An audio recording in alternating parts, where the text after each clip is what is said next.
matinong pag-iisip ang papasok sa lungga ng mga tigre. Siya.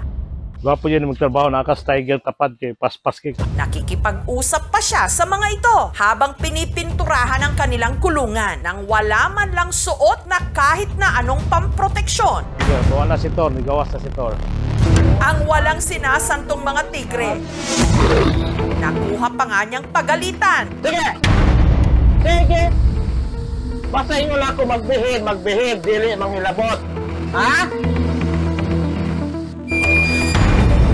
Nariyang nakipaghabulan.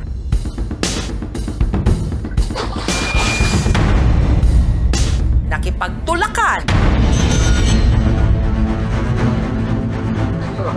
At harutan pa siya sa mga naglalakihang tigre sa swimming pool. Siya ang tinaguriang Tiger Whisperer ng Mindanao, si Al.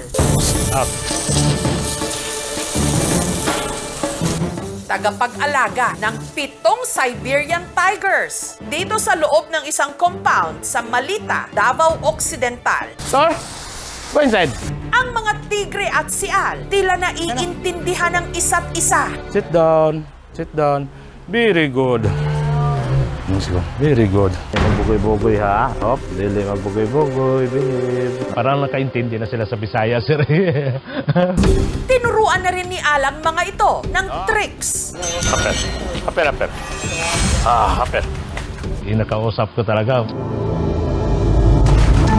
Pero dahil likas na mapaglaro ang mga tigre, may mga pagkakataon daw na nasasaktan siya ng mga ito. Minsan yung kalmot nila para sa damit, yung makita mo, nabotas yung mga damit ko. Tanawa pa ko niyo. Masa nilag, sulaan na tanawa.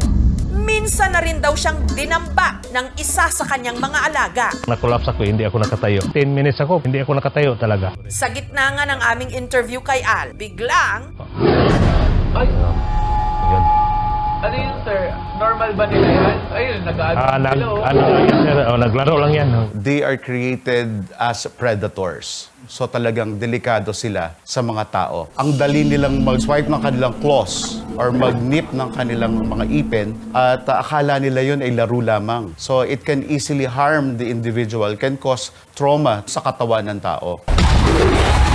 Chef daw talaga si Al hanggang taong 2015 nung ang kanyang amo bumili ng 2 batang tigre, sina Thor at Jack. Pagtingin ko sa tiger, nawakan ko agad. Hilig ko talaga yung mag-alaga ng hayop eh.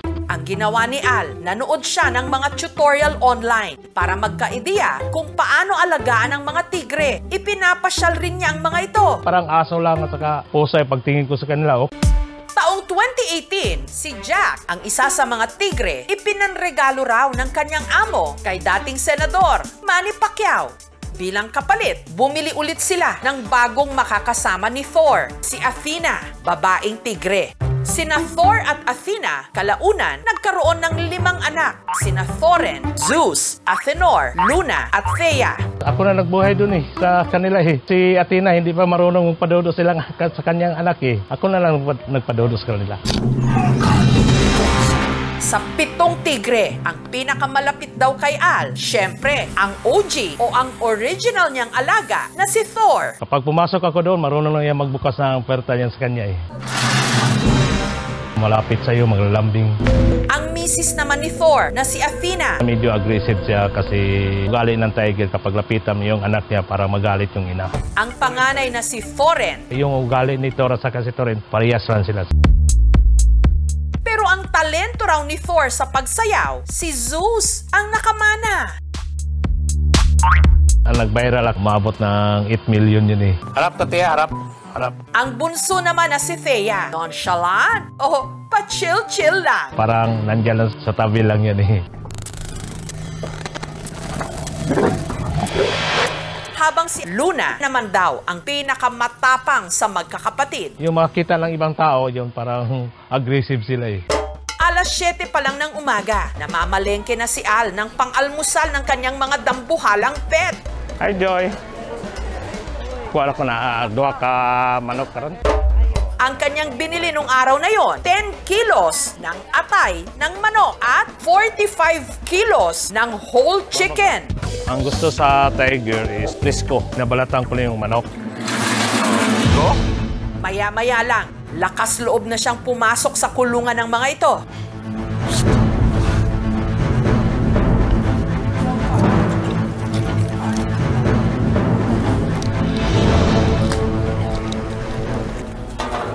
Walang lalabas kapag hindi kayo palabasin, ha? Maghintay kayo kung anong oras ako magpalabas sa inyo. Walang lalabas. 1, 2, 3, 4, 5, go!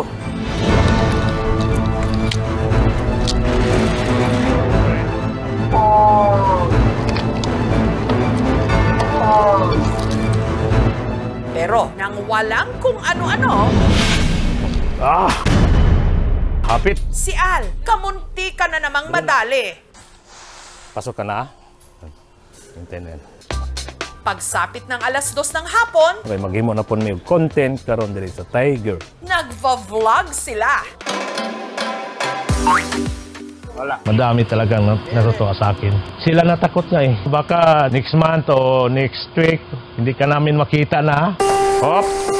Yun nga lang, ayon mismo kay Al, kung anong ganda raw ng pagsasama nila ng kanyang mga alaga, kabaliktaran ang relasyon niya sa kanyang pamilya.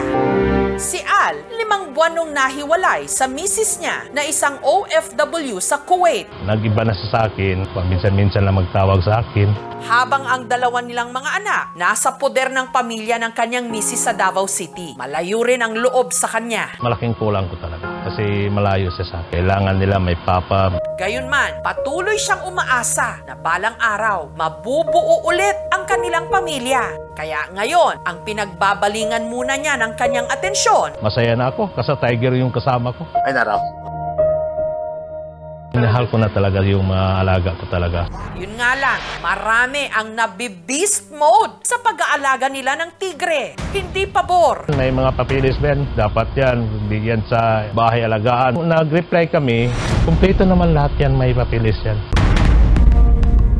Yung Tiger may kinakain everyday, may vitamin sila eh. Meron namang provision yung DNR para sa mga wildlife collectors. Kailangan lang nilang ma-submit yung mga requirements, mapakita nila na legal yung pagkaka-acquire nila dito sa mga hayop na to. Sa grupo naming PETA, dinidiscourage namin ang lahat sa pagkakaroon ng exotic animals or wildlife. Hindi naman sila tinawag na wildlife kung hindi talaga sila kailangan nasa wild. Pag balik yan sa wild, hindi na sila marunong maghanap ng pagkain.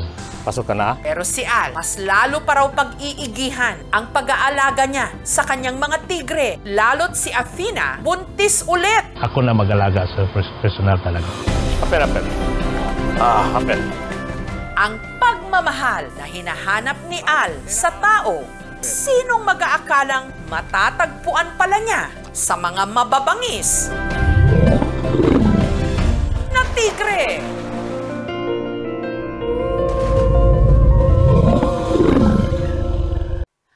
Thank you for watching, mga kapuso. Kung nagustuhan niyo po ang videong ito, subscribe na sa GMA Public Affairs YouTube channel.